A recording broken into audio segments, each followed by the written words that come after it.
Hello everyone, welcome to GATE Academy Plus. मैं हूं खुमेश साहू और आज मैं इंजीनियरिंग मैकेनिक्स का फर्स्ट मॉड्यूल स्टार्ट करने जा रहा हूं। That is nothing but fundamental of engineering mechanics. Okay, इस मॉड्यूल में हम कौन कौन से टॉपिक कवर करने वाले हैं, ओके, इसके बारे में हम ऑलरेडी डिस्कस कर चुके हैं इंजीनियरिंग मैकेनिक्स के इंट्रोडक्शन वाले पार्ट में। तो चलिए इस फर्स्ट मॉड्यूल का फर्स्ट टॉपिक स्टार्ट करने जा रहा हूं मैं। That is nothing but what is the force. चलिए बात करते हैं, व्हाट इज द फोर्स, क्या होता है फोर्स, राइट। फोर्स को डिफाइन करने से पहले मैं यहाँ पे एक इंपॉर्टेंट बात करने जा रहा हूँ आपसे। सो व्हाट इज दैट, क्या हो सकता है इंपॉर्टेंट बात।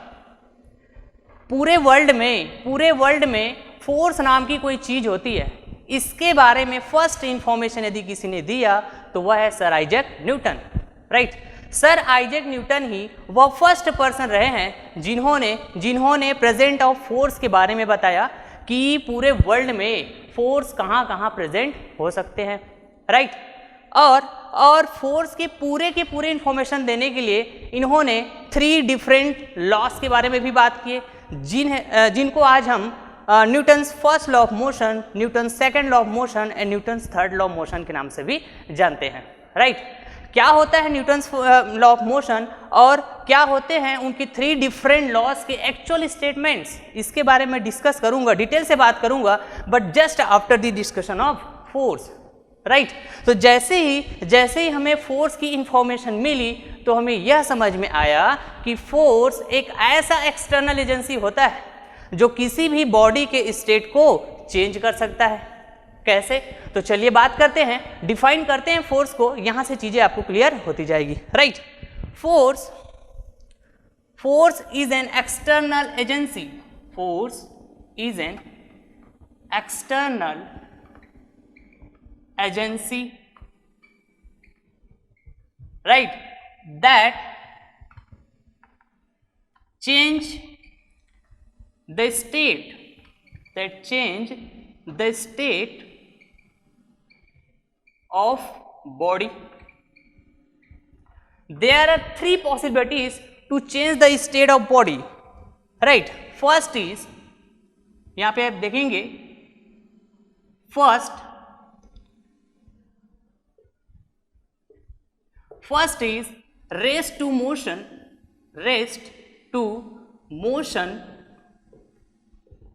second motion to rest, and third is motion to retard. यहां पे आप देखेंगे तो बॉडी के 2 ही स्टेट हैं, एक तो रेस्ट है और दूसरा बॉडी का स्टेट मोशन। तो चलिए यहां पे मैं दोनों स्टेट को दिखाना चाहूंगा आपको। फर्स्ट इज, यहां पे बताना, suppose this is our body A that is resting on this smooth surface, and second is another body like body B, and that is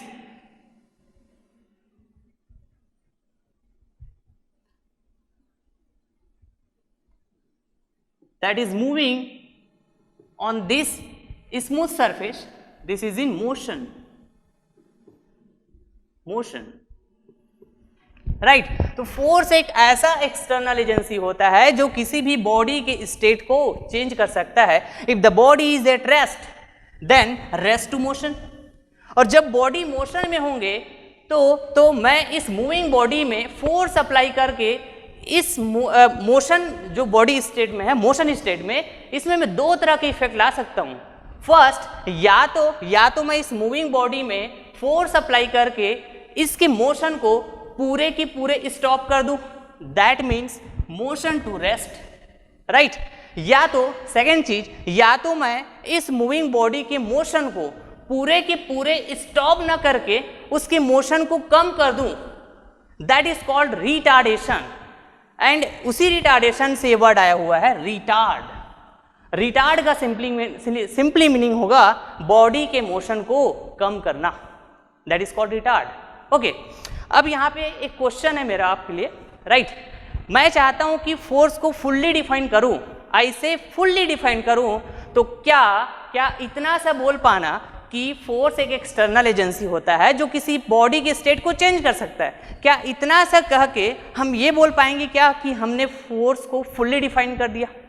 तो आपका जवाब होना चाहिए no, because if I want to define the force completely, I say completely, then I need some other parameters. So I can say that I have defined the force completely. Okay, so what are those parameters? क्या हो सकते हैं वो parameters जिनके basis पे हम बोल पाए कि हमने फोर्स को फुल्ली डिफाइन कर दिया? तो चलिए हम बात करते हैं उन नीडेड पैरामीटर्स की जिसके बेसिस पे हम बोल पाएंगे कि फोर्स को हमने फुल्ली डिफाइन कर दिया। तो चलिए बात करते हैं needed parameters, needed parameters to define the force completely.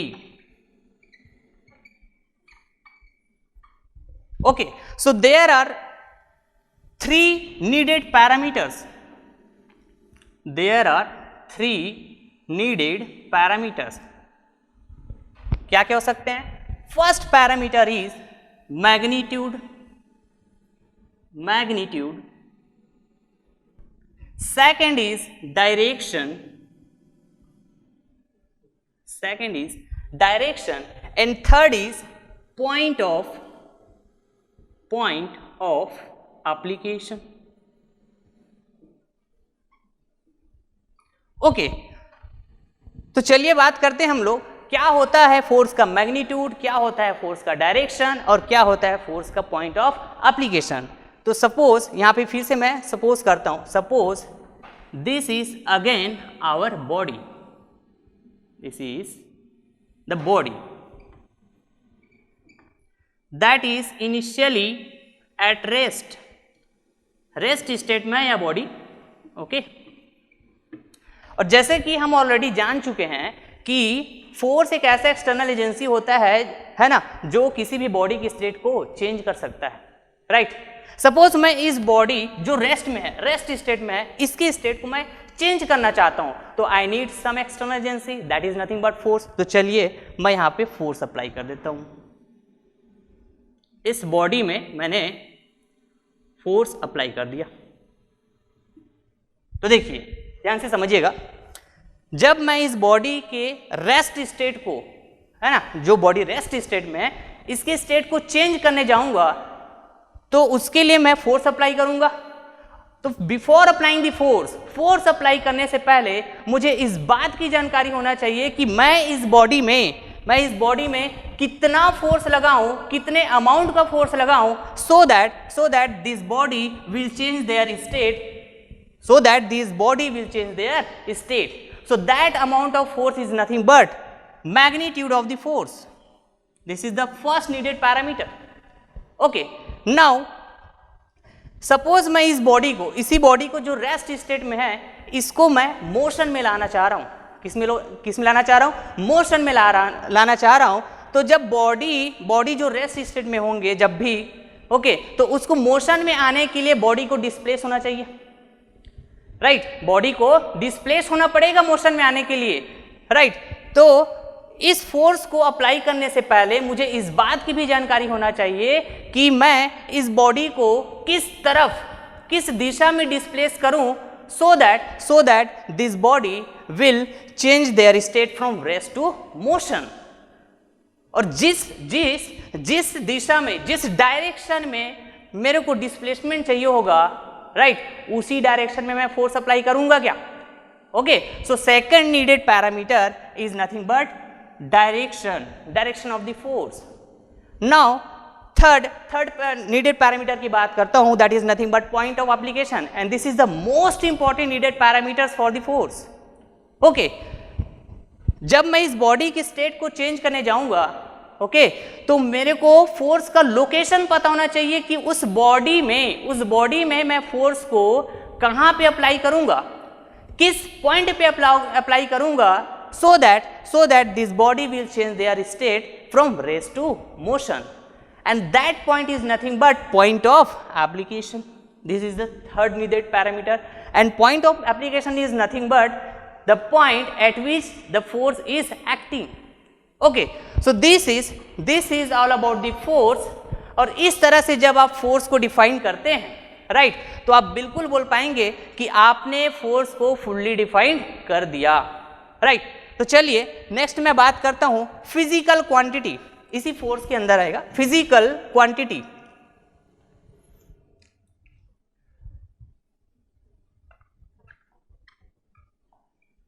Physical quantity, okay, सबसे पहले तो बात करते हैं what is the physical quantity. A quantity that is measurable, ऐसी क्वांटिटी जिसको हम मेजर कर सकते हैं, that is called physical quantity. Okay, पूरे इंजीनियरिंग मैकेनिक्स में हम दो तरह की फिजिकल क्वांटिटी की डिस्कस करेंगे। First is scalar physical quantity, second is vector physical quantity. Scalar physical quantity वो जिसको डिफाइन करने के लिए सिर्फ और सिर्फ मैग्नीट्यूड की नीड पड़ेगी, like mass of the body, area of the body, volume of the body. Okay, vector physical quantity ऐसी क्वांटिटी जिसको डिफाइन करने के लिए मैग्नीट्यूड भी चाहिए होगा एज वेल एज डायरेक्शन भी चाहिए होगा। Okay, like displacement of the body, velocity of the body, acceleration of the body. तो यहाँ पे हमने फोर्स को जब फुल्ली डिफाइन करने के लिए गए थे तो देख पाए आपने मैग्नीट्यूड भी चाहिए और डायरेक्शन भी चाहिए फोर्स को डिफाइन करने के लिए। Okay, so force is which kind of physical quantity? Force is a vector kind of physical quantity. Okay, force is a vector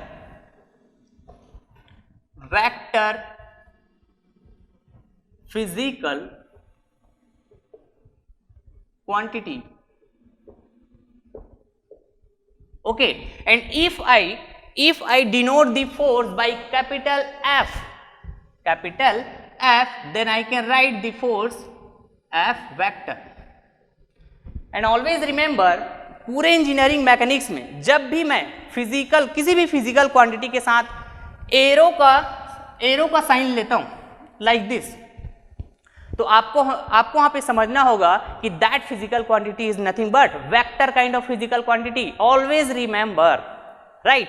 now मैं बात करता हूं यूनिट। जैसा कि हम बात कर चुके हैं कि फिजिकल क्वांटिटी कैसा होता है, मेजरेबल होता है। तो जब भी हम किसी क्वांटिटी को जो मेजरेबल है उसको मेजर करने जाएंगे, so we need some units जिसके बेसिस पे हम उस फिजिकल क्वांटिटी को मेजर कर पाएंगे। तो यहाँ भी फोर्स जो है एक फिजिकल क्वांटिटी है ना। तो जब हम फोर्स को मेजर करने जाएंगे तो उसके लिए हम कौन कौन सी यूनिट यूज कर सकते हैं, राइट।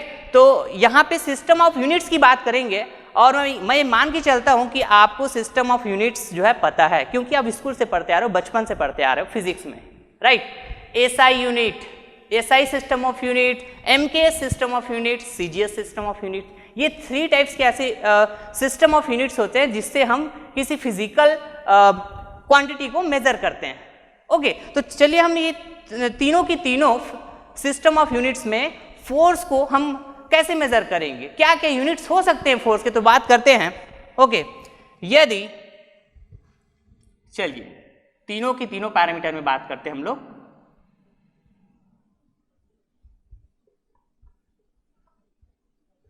यदि मैं एसआई सिस्टम ऑफ यूनिट में फोर्स का यूनिट बात करूंगा तो that is nothing but Newton, और न्यूटन को मैं डिनोट करता हूं कैपिटल एन से। यदि मैं एमकेएस सिस्टम ऑफ यूनिट्स में बात करूं फोर्स का यूनिट, तो that is nothing but KGF, that is kilogram force. And यदि मैं सीजीएस सिस्टम ऑफ यूनिट्स में बात करूं फोर्स का यूनिट क्या होगा, तो that is nothing but dyne, DYNE, dyne. Okay, तो इस तरह से यहां पे आप देख पाए कि फोर्स को मेजर करने के लिए हमारे पास 3 टाइप की यूनिट्स है। या तो हम न्यूटन से मेजर कर सकते हैं, या तो हम किलोग्राम फोर्स से मेजर कर सकते हैं, या तो हम डाइन से मेजर कर सकते हैं। ओके, अब यहाँ पे इन तीनों की तीनों यूनिट्स में भी आपस में रिलेशन होते हैं, and that is the most important relation. So what is that, बात करते हैं यहाँ पे क्या क्या रिलेशन हो सकते हैं। मैं यदि न्यूटन और केजीएफ में बात करूं, न्यूटन और KGF में, तो रिलेशन होने वाला है आपका first relation 1 kgf equal to 9.81 newton. This is the first relation between KGF and newton. Okay, second relation की यदि मैं बात करूं तो मैं बोल सकता हूं न्यूटन और डाइन में. Okay, 1 newton equal to 10 to the power of dyne. This is the second relation, and this two relation is very most important. Always remember. Okay, so this is all about the force. तो चलिए हम next topic की बात करते हैं हम लोग, Newton's law of motion. चलिए स्टार्ट करते हैं Newton's law of motion. Right, Newton's law of motion में हम बात करते हैं पहले Newton's first law of motion. क्या कहता है इसका actual statement. Right, so if the body is at rest or it is in uniform motion, that means linear velocity v vector of the body is constant, then its state will remain same until and unless an external force applied on it. यहां पर भी आप देखेंगे body के दो ही state है. Okay, first state की बात करोगे तो बॉडी कैसा है, रेस्ट में है. Body is rest. This is the body that is resting on a smooth surface. Suppose इस सरफेस को मैं स्मूथ सरफेस मान के चल रहा हूं. This is the rest condition. Okay, और अनदर केस में आप देखोगे this is again suppose this body is A and this is another body B, and that is in uniform motion.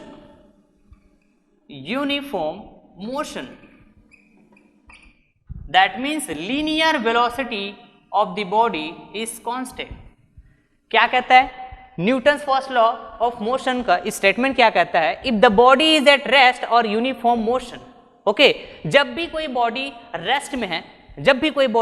Rest में है और it is in uniform motion, या फिर uniform motion कर रहा हो.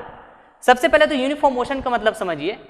Right, uniform motion that means through out the motion linear velocity of the body will remain constant. Suppose कोई body motion कर रहा है 10 मीटर पर सेकेंड की वेलोसिटी से. ओके, तो जब तक वो मोशन करता रहा होगा उसका वेलोसिटी क्या रहने वाला है, हमेशा 10 मीटर पर सेकेंड ही रहेगा. That means the uniform velocity. Right, uniform velocity that means throughout the motion velocity of the body will remain constant. तो जब भी कोई बॉडी रेस्ट में है या फिर यूनिफॉर्म मोशन कर रहा है, ओके, तो उसके जो स्टेट है वो ऑलवेज सेम रहेंगे. चाहे वो रेस्ट में है चाहे यूनिफॉर्म मोशन में है, ऑलवेज सेम रहेंगे जब तक कि उस बॉडी में कोई एक्सटर्नल फोर्स अप्लाई ना हो. Okay, so this is the Newton first law of motion, and that's why this law is also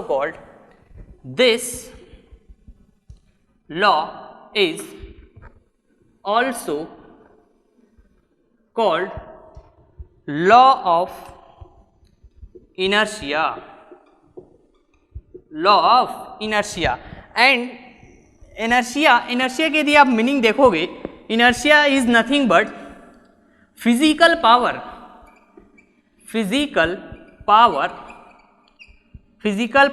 of any body.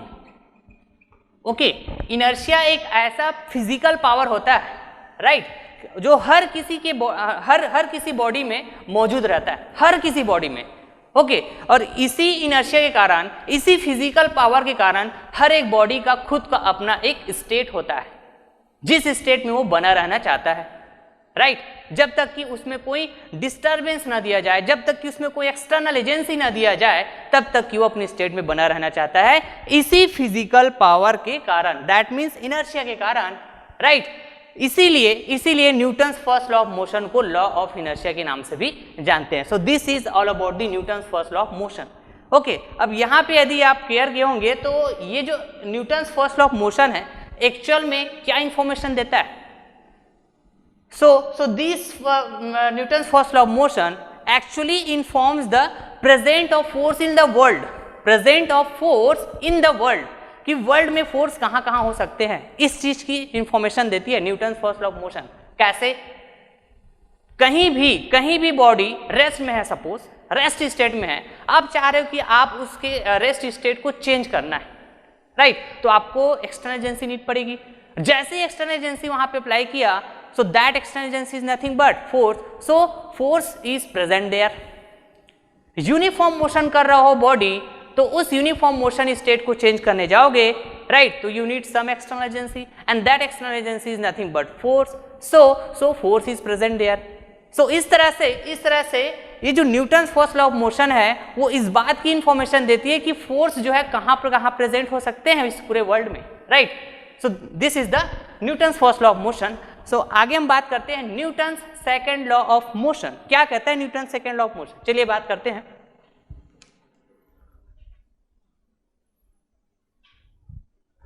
Okay,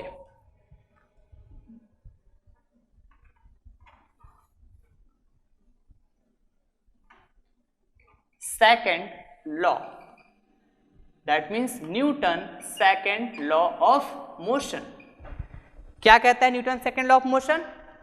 rate of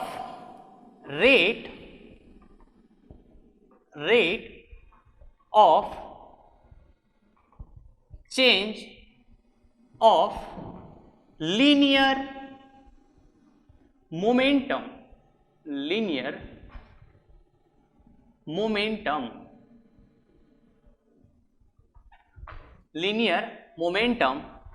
of the body, that is always equal to force applied on body. क्या कहता है Newton second law of motion? कि किसी body में rate of change of linear momentum जो होगा उस body में जो फोर्स अप्लाई होता है उसके इक्वल होंगे, राइट जो भी आप फोर्स अप्लाई करेंगे बॉडी में, ओके तो वो जो फोर्स है वो rate of change of linear momentum के इक्वल होंगे. और आगे और क्या कहता है कि direction of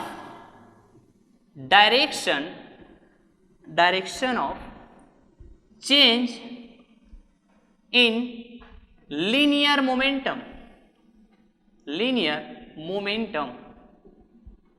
direction in change in linear momentum will be same in the direction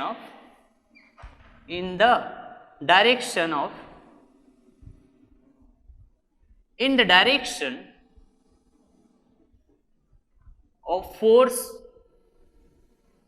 okay जो भी चेंज इन लीनियर मोमेंटम मिलेगा बॉडी में फोर्स अप्लाई करने के बाद, ओके तो चेंज इन लीनियर मोमेंटम को जो डायरेक्शन होगा वो ऑलवेज उसी डायरेक्शन में होगा जिस डायरेक्शन में फोर्स अप्लाई हो रहे होंगे. Okay so this is the Newton's second law of motion.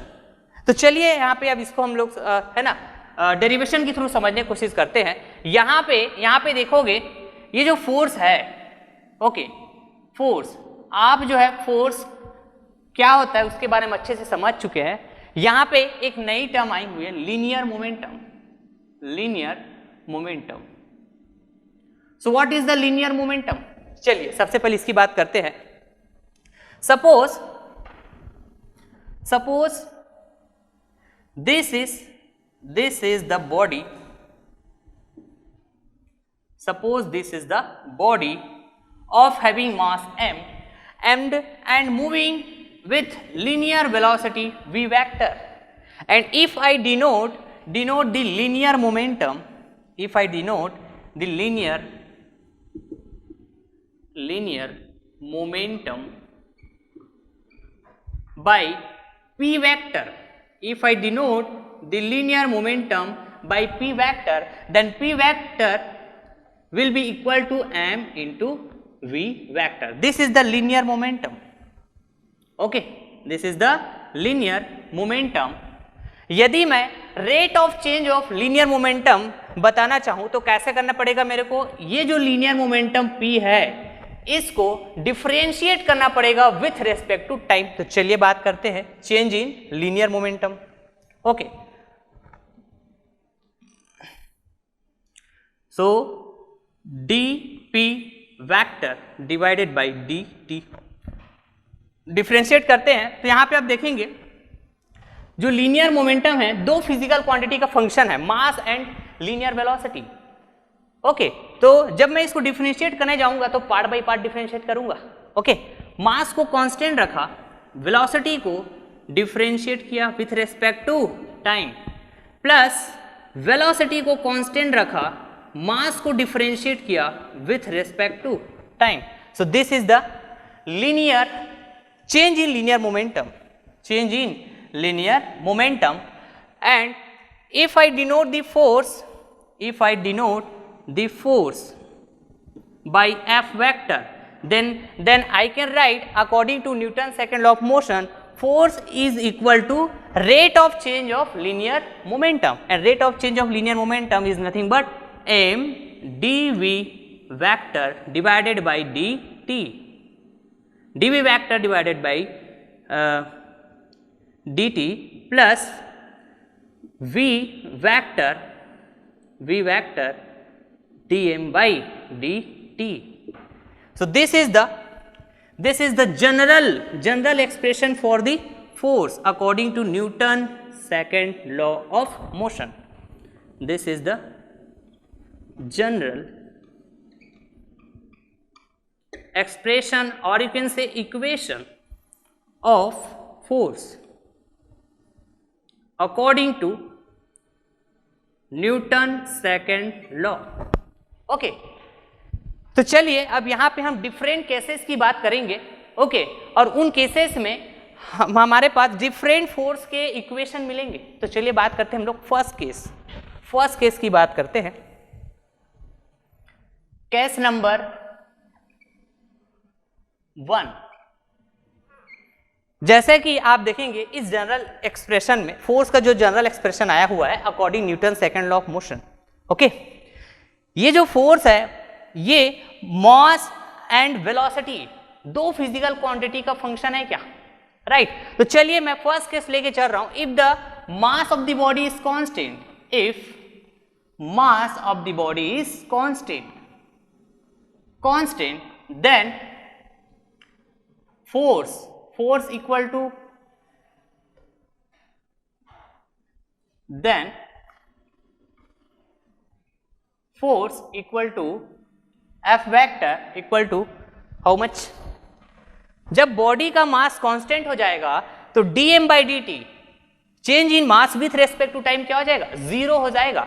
तो हमारे पास सिर्फ क्या बचेगा? F equal to m dv vector divided by dt. और यू कैन से देखेंगे यहाँ पे है ना, मोस्ट इंपॉर्टेंट चीज, जब भी कोई दो फिजिकल क्वांटिटी का आपस में मैथमेटिकल ऑपरेशन होता है, वो भी कैसा? मल्टीप्लीकेशन और डिवाइड. तो एक नई फिजिकल क्वांटिटी बन के आती है, जैसे कि आप यहां पर भी देखेंगे मास फिजिकल क्वांटिटी है, वेलोसिटी फिजिकल क्वांटिटी, दोनों का मैंने मल्टीप्लाई किया तो एक नई फिजिकल क्वांटिटी लीनियर मोमेंटम बन के आया. ठीक उसी तरह यहाँ पे आप देखेंगे वेलोसिटी, चेंज इन वेलोसिटी, ये भी एक फिजिकल क्वांटिटी है, और ये जो टाइम है ये भी एक फिजिकल क्वांटिटी है. दोनों को हमने डिवाइड किया तो एक नई फिजिकल क्वांटिटी बन के आएगी. That is nothing but acceleration, m a dv by dt change in velocity with respect to time, that is nothing but acceleration, जिसको मैं a से डिनोट करूंगा और एक्सीलरेशन भी कैसा क्वांटिटी होगा, वेक्टर क्वांटिटी होगा। यदि मैं सिर्फ मैग्नीट्यूड लिखना चाहूं, सिर्फ मैग्नीट्यूड, ओके, फोर्स का सिर्फ मैग्नीट्यूड लिखना चाहूं तो क्या लिख सकता हूं, और F equal to m a, F equal to m a. अब चलिए यहाँ पे एक क्वेश्चन है, ये जो A है वो क्या है, एक्सेलरेशन है, किसका, बॉडी का, इतना सबको पता होता है।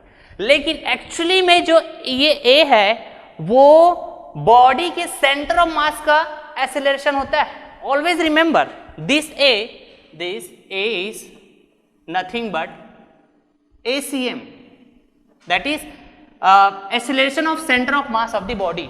ओके, हम बात करेंगे, डिस्कस करेंगे सेंटर ऑफ मास क्या होता है, we will discuss in that chapter, centre of mass और and centre of gravity. But यहाँ पे आपको याद रखना होगा, जो ये एक्सेलरेशन होता है बॉडी का एक्सेलरेशन, एक्चुअली हम इसको शो नहीं करते यहाँ पे CM करके, MCM करके ऐसा शो नहीं करते, लेकिन आपको पता होना चाहिए कि जो एक्सेलरेशन है A वो बॉडी के सेंटर ऑफ मास का एक्सेलरेशन होता है। ओके, तो यहाँ पे मैं इसको कैसे लिख पाऊंगा, ACM, करेक्ट। तो ये जो इक्वेशन है वो तभी वैलिड है, F equal to m a जो इक्वेशन है ये तभी वैलिड है जब बॉडी का मास कैसा हो, कांस्टेंट हो। अब चलिए यहाँ पे जो हमने इक्वेशन लाया हुआ है F equal to m a, है ना, यदि बॉडी में सिंगल फोर्स लग रहा हो तब वैलिड है ये। लेकिन जब आप प्रॉब्लम करने जाएंगे, क्वेश्चन बनाने जाएंगे, तो हो सकता है वहां पे नंबर ऑफ फोर्सेस आपको दिख रहे होंगे, तो उस कंडीशन में आप, है ना, इस इक्वेशन को कैसे अप्लाई करेंगे, तो वहां पे ना आप सिंगल फोर्स की बात नहीं करेंगे, वहां पे आप नेट फोर्स की बात करेंगे, नेट फोर्स की इफेक्ट की बात करेंगे। तो चलिए नेट फोर्स के टर्म्स में यदि मैं इस इक्वेशन को लिखना चाहूं तो कैसे लिख पाऊंगा, F net, okay, F net summation F net equal to M, body का मास तो कांस्टेंट ही रहेगा, चाहे आप जितने भी फोर्स लगा लें बॉडी का मास कैसा होगा, कांस्टेंट होगा, तभी हम इस इक्वेशन को यूज कर पाएंगे। Okay, so always remember this equation is valid if and if only the mass of the body is constant. Okay, तो F नेट फोर्स मैं लिखना चाहूंगा तो M तो कांस्टेंट होगा, बट एक्सीलरेशन में कोई इफेक्ट आएगा क्या, एक्सीलरेशन में भी कोई इफेक्ट नहीं आएगा। ओके, दैट मीन्स जो एक्सीलरेशन होगा वो सेंटर ऑफ मास का ही होगा। इस वे में मैं बोल रहा हूं कि एक्सीलरेशन में कोई इफेक्ट नहीं आएगा, दैट मीन्स जो एक्सीलरेशन होने वाला है वो बॉडी के सेंटर ऑफ मास का ही होगा, correct. So this is the general expression for the force if the mass of the body is constant। Okay, अब आपको ये भी पता है कि जो फोर्स होता है वो वेक्टर फिजिकल क्वांटिटी होता है, दैट मीन्स उसका मैग्नीट्यूड भी होता है और डायरेक्शन भी होता है। तो यदि आप एक पर्टिकुलर डायरेक्शन में नेट फोर्स का इफेक्ट देखना चाहेंगे, अभी तो मैंने डायरेक्शन वाइज बताया नहीं, यदि आप पर्टिकुलर डायरेक्शन में नेट फोर्स का इफेक्ट देखना चाहेंगे, like in x direction, in y direction, in tangential direction, in radial direction। Okay, तो चलिए यदि हम डायरेक्शन वाइज इस इक्वेशन को लिखना चाहे, ओके, तो क्या इफेक्ट आता है, क्या डिफरेंस आते हैं इसमें देखते हैं। चलिए फर्स्ट मैं बात करता हूं net effect of force in x direction. Okay, तो क्या हो जाएगा, ये मास तो कांस्टेंट ही रहेगा। अब एक्सीलरेशन में देखते हैं क्या इफेक्ट आता है। ओके, एक्सीलरेशन भी यहाँ पे बॉडी के सेंटर ऑफ मास का ही होगा, चाहे आप नेट फोर्स एक्स डायरेक्शन में देखो या अदर डायरेक्शन में देखो, बॉडी का जो एक्सीलरेशन है ना, वो उसके सेंटर ऑफ मास का एक्सीलरेशन होगा। लेकिन चेंजेस क्या आएगा, है ना, आप देख पा रहे हो यहाँ पे जो एक्सीलरेशन है यह भी एक वेक्टर फिजिकल क्वांटिटी है। तो जिस डायरेक्शन में आपने फोर्स अप्लाई किया होगा या फिर जिस डायरेक्शन में आप फोर्स का नेट इफेक्ट देख रहे होंगे, है ना, उसी डायरेक्शन में बॉडी एक्सीलरेट होगी क्या। दूसरे तरीके से समझते हैं, ये जो एक्सीलरेशन है किस कारण से आता है, बॉडी के वेलोसिटी में चेंज होने के कारण। और बॉडी के वेलोसिटी में चेंज किसके कारण आता है, बॉडी में फोर्स अप्लाई करने के कारण। तो बॉडी में फोर्स हम एक्स डायरेक्शन में देख रहे हैं, तो वेलोसिटी में चेंज भी किस डायरेक्शन में आएगा, एक्स डायरेक्शन में आएगा क्या। और जब एक्स डायरेक्शन में वेलोसिटी में चेंज आएगा तो एक्सीलरेशन भी एक्स डायरेक्शन में आएगा क्या, तो that is nothing but ma x। Similarly यदि मैं net force in y direction दिखाऊं तो क्या हो जाएगा, mass constant, but acceleration is ay. Similarly net force in tangential direction then mass at है ना, acceleration is tangential direction. Then net force in radial direction तो MAR. और इन सारे इक्वेशन को हम कहां पे यूज करने वाले हैं, इंजीनियरिंग मैकेनिक्स की डायनेमिक पोर्शन में, डायनेमिक पोर्शन में. Okay, so this is the first equation of the force according to Newton second law of motion if the mass of the body is constant. Okay, second case की बात करते हैं हम लोग. Case number second, case number second, mass को constant रखा. अब बात करते हैं हम लोग लीनियर वेलोसिटी को कांस्टेंट रख के. If linear velocity of the body is constant then force का इक्वेशन क्या बन जाएगा आपके पास, देखेंगे. फिर से जनरल एक्सप्रेशन में आते हैं हम लोग, फोर्स की जनरल एक्सप्रेशन में. ये देखिए, लीनियर वेलोसिटी यदि कांस्टेंट हुआ तो dv बाई dt जीरो होगा क्या, तो सिर्फ क्या बचेगा, v dm by dt, v dm by dt, v dm by dt. So this is the second equation of the force, and this equation is valid if and if only the velocity of the body is constant. और ये जो force का equation है इसको हम लोग कहाँ use करने वाले हैं, जब भी आप फ्लूइड मैकेनिक्स पढ़ेंगे. क्या पढ़ेंगे, फ्लूइड मैकेनिक्स, फ्लूइड मैकेनिक्स पढ़ेंगे तो वहां पे आप बात करने वाले हो इंपैक्ट ऑफ जेट. एक चैप्टर होगा आपका इंपैक्ट ऑफ जेट, वहां पे आप इस फोर्स की इक्वेशन को अप्लाई करने वाले हो, है ना. वहां पे इस फोर्स को जो इक्वेशन है उसको आप यूज करने वाले हैं, राइट. तो इस तरह से Newton second law of motion के अकॉर्डिंग हमने फोर्स की दो तरह की इक्वेशन निकाला. पहला इक्वेशन जो है किस कारण आ रहा था, बॉडी के वेलोसिटी में चेंज होने के कारण, that is nothing but F equal to ma. और जो दूसरा इक्वेशन आया हुआ है वो किस कारण आया हुआ है, बॉडी के मास में चेंज होने के कारण आया हुआ है. ओके, अब यहाँ पे हम लोग फिर से बात करते हैं, ये जो Newton second law of motion है ये एक्चुअल में क्या इंफॉर्मेशन देता है. जैसे फर्स्ट लॉ की बात की हम लोग, Newton first law of motion किया है ना, एक्चुअल में क्या इंफॉर्मेशन देता था हमें, कि प्रेजेंट ऑफ फोर्स की इंफॉर्मेशन देता था, वर्ल्ड में फोर्स कहाँ कहाँ प्रेजेंट हो सकते हैं. तो यहाँ पे ये जो Newton second law of motion है वो यह इंफॉर्मेशन देता है कि फोर्स प्रेजेंट है. ओके, तो वो फोर्स कितना है, कितना अमाउंट का है, आप उसको कैसे बताएंगे, तो आप बता पाएंगे दो तरह से. First is F equal to ma जब बॉडी का मास कांस्टेंट है, और second F equal to v dm by dt जब बॉडी की लीनियर वेलोसिटी जो है कांस्टेंट है. So this is all about the Newton second law of motion. Now come to the next topic, Newton's third law of motion. Newton's third law of motion क्या कहता है, Newton's third law, third law, Newton's third law. Okay, Newton's third law of motion. Okay, so according to Newton's third law of motion, to every action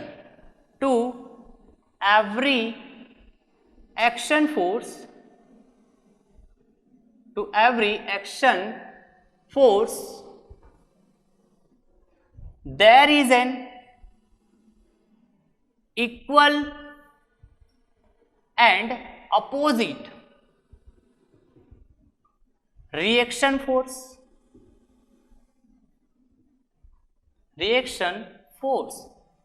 okay, क्या कहता है Newton third law of motion, कि to every action force, है ना, हर एक action force के equal magnitude का एक रिएक्शन फोर्स होगा, but opposite in direction. Okay, तो Newton third law of motion के अकॉर्डिंग यदि मैं एक्सप्रेशन वाइज बताऊं तो कैसे बता पाऊंगा?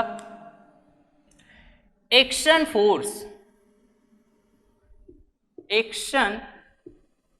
Force equal to minus of reaction force. This is the Newton's third law of motion. चलिए इसको फील करते हैं. Suppose this is the body 1, suppose this is the body 1 and this is the body 2. body 1 ने body 2 पे एक force लगाया F12, that is action force.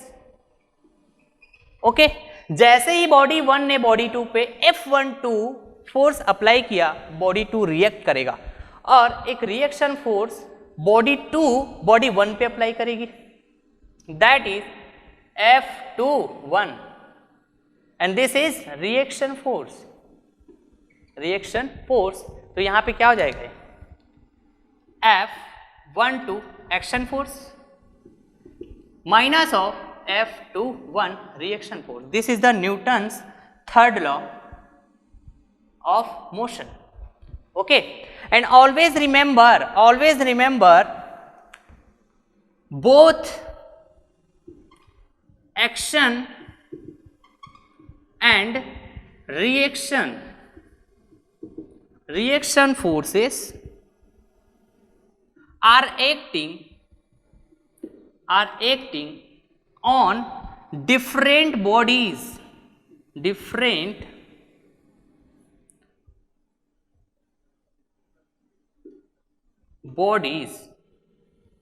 Always remember.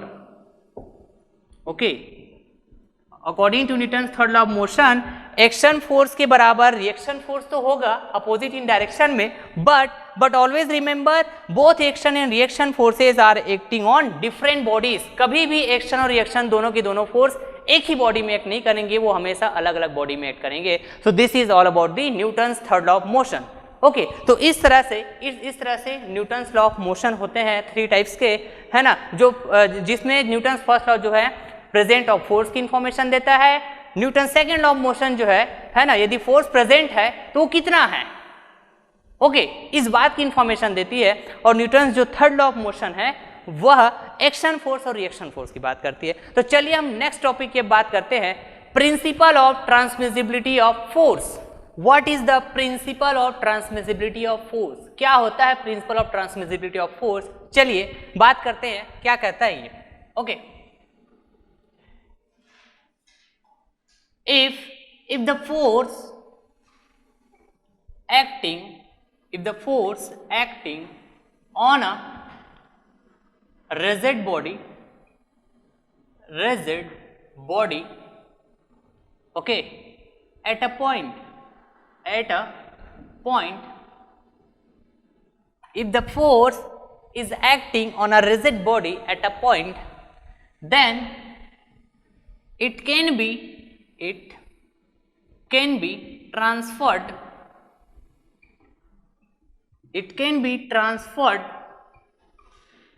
to the other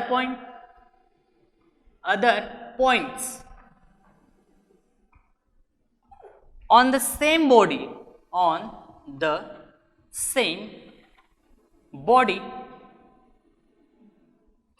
okay, keeping same. Okay, क्या बोलते हैं ये? If the force acting on a rigid body, okay, rigid body में कोई फोर्स एक्ट कर रहा है.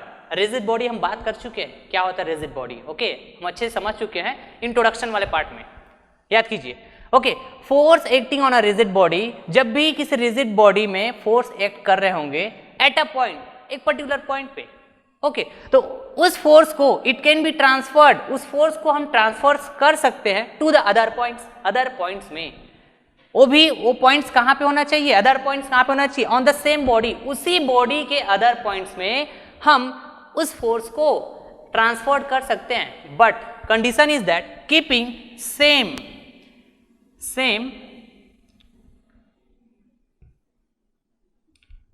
Magnitude, keeping same magnitude, same magnitude का होना चाहिए, okay, and same direction, and same direction, same direction का होना चाहिए, जिस डायरेक्शन में पहले फोर्स लग रहा होगा, है ना, उसी डायरेक्शन में होना चाहिए फोर्स, और साथ ही साथ same line of action, same line of action. क्यों? So that the effect will remain same, ताकि जब पहले फोर्स उस पॉइंट में एक्ट कर रहा होगा, उस टाइम जो भी इफेक्ट रहा होगा उस रिजिड बॉडी में, ओके, वो इफेक्ट वही हो जब उस फोर्स को हम ट्रांसफर कर देंगे उसी बॉडी के अदर पॉइंट्स में, राइट। मैग्नीट्यूड को सेम रख के, डायरेक्शन को सेम रख के, और साथ ही साथ लाइन ऑफ एक्शन, ओके। क्या होता है लाइन ऑफ एक्शन? सबसे पहले लाइन ऑफ एक्शन क्या होता है बात करते हैं, okay. Line of action is a line along which the force is acting, जिस भी लाइन के along फोर्स एक्ट करता है उस लाइन को हम क्या बोलते हैं? Line of action. तो चलिए इसको हम लोग और समझने की कोशिश करते हैं, है ना। रिजिड बॉडी, एक रिजिड बॉडी मैं बनाता हूं यहाँ पे। Suppose this is our rigid body, this is the rigid body, this is the rigid body, and इस रिजिड बॉडी में एक पर्टिकुलर पॉइंट ले लेता हूं मैं, this is the particular point A, suppose this point is A, और इस point पे एक फोर्स अप्लाई कर देता हूं मैं इस टाइप का, suppose this is the force F, okay. तो according to principle of transmissibility of force, this force can be transferred to the other points on this same rigid body. इसी rigid body के other points में मैं इस force को shift कर सकता हूं, ट्रांसफर कर सकता हूं, okay. But condition is that, है ना, सेम लाइन ऑफ एक्शन पे होना चाहिए वो पॉइंट, ओके। यदि इसी फोर्स का लाइन ऑफ एक्शन देखना चाहूं तो ये कुछ इस लाइन के अलोंग एक्ट कर रहे हैं क्या फोर्स जो है, ओके। तो सेम लाइन ऑफ एक्शन होना चाहिए जब मैं इस फोर्स को शिफ्ट करने जाऊंगा, ट्रांसफर करने जाऊंगा, ओके। तो चलिए इस लाइन ऑफ एक्शन में आप देखेंगे तो काफी सारे ऐसे पॉइंट्स दिखेंगे, आप दिख रहे हैं क्या? और वो भी एक ऐसा पॉइंट है, ये जो पॉइंट्स हैं A B C D, B C D, other जो पॉइंट्स दिख रहे हैं वो इसी बॉडी के अंदर है ना, और सेम लाइन ऑफ एक्शन में लाई कर रहे हैं क्या? तो मैं इस फोर्स को यहां पे शिफ्ट कर सकता हूं, okay, like this is the F. मैं बी पॉइंट शिफ्ट कर सकता हूं, मैं चाहूं तो सी पॉइंट पे शिफ्ट कर सकता हूं, शिफ्ट दैट मीन्स ट्रांसफर कर सकता हूं, मैं चाहूं तो डी पॉइंट में भी ट्रांसफर कर सकता हूं। और देखिए यहां पे कंडीशन सेटिस्फाइड होना very important, okay.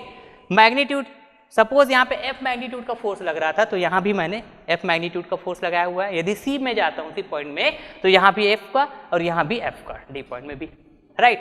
Same direction होना चाहिए तो देखिए डायरेक्शन भी सेम है, okay. Same line of action में एक्ट करना चाहिए तो सेम लाइन ऑफ एक्शन में भी एक्ट करना चाहिए। तो ऐसा क्यों?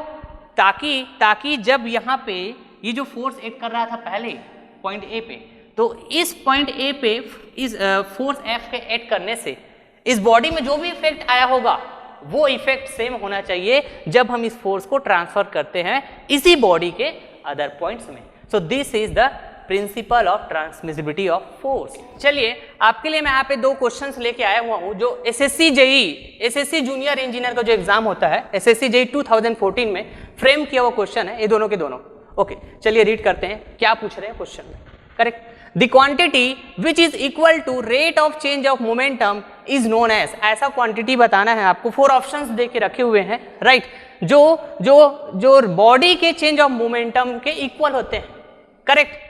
Option A impulse, option B displacement, option C acceleration and option D force. तो मैंने आपको जब Newton second law of motion समझाया था तो वहां पे बताया था कि जो क्वांटिटी फोर्स होते हैं that will always be equal to rate of change of linear momentum of the body with respect to time. Okay, so according to question, what will be our correct option? So correct option will be the option D, right. Next question चलते हैं. Which law of motion of Newton that gives the measure of force. Okay, Newton's के ऐसे कौन से law है जो given force को major करता है? राइट, आपके पास ऑप्शन है. Option A that is Newton's first law of motion, option B Newton's second law of motion, option C Newton's third law of motion and option D none of this. इनमें से कोई नहीं. Correct. तो इस है ना, इसके बारे में भी मैं आपसे बहुत ही अच्छे वे में डील कर चुका हूं कि जो Newton's first law of motion होते हैं वो एक्चुअल में क्या इंफॉर्मेशन देता है. Newton's first law of motion actually informs the present of force, कि पूरे वर्ल्ड में फोर्स कहाँ कहाँ प्रेजेंट हो सकते हैं. और जो Newton second law of motion होते हैं वो इस बात की इंफॉर्मेशन देती है कि यदि फोर्स प्रेजेंट है वर्ल्ड में कहीं पर भी तो वो कितना है, that is the amount of force. That means जो Newton second law of motion है वो इस बात की इंफॉर्मेशन देती है measurement of force, that means measurement of force. और जो Newton third law of motion है वो इस बात की इंफॉर्मेशन देती है एक्शन फोर्स और रिएक्शन फोर्स. क्या होता है एक्शन फोर्स और रिएक्शन फोर्स? ओके, इस बात की इंफॉर्मेशन देती है. So according to the question what will be our correct option? Okay, so correct option will be the Newton second law of motion. Okay, Newton second law of motion जो किसी भी force को major करने की information देती है. Right, तो चलिए इस लेक्चर को हम यहीं पे एंड करते हैं. ओके, बहुत ही जल्द मैं नेक्स्ट लेक्चर लेके आऊँगा और आपसे इस मॉड्यूल में जो बचे हुए जो टॉपिक है उसके बारे में डिस्कस करूँगा. Okay, thank you.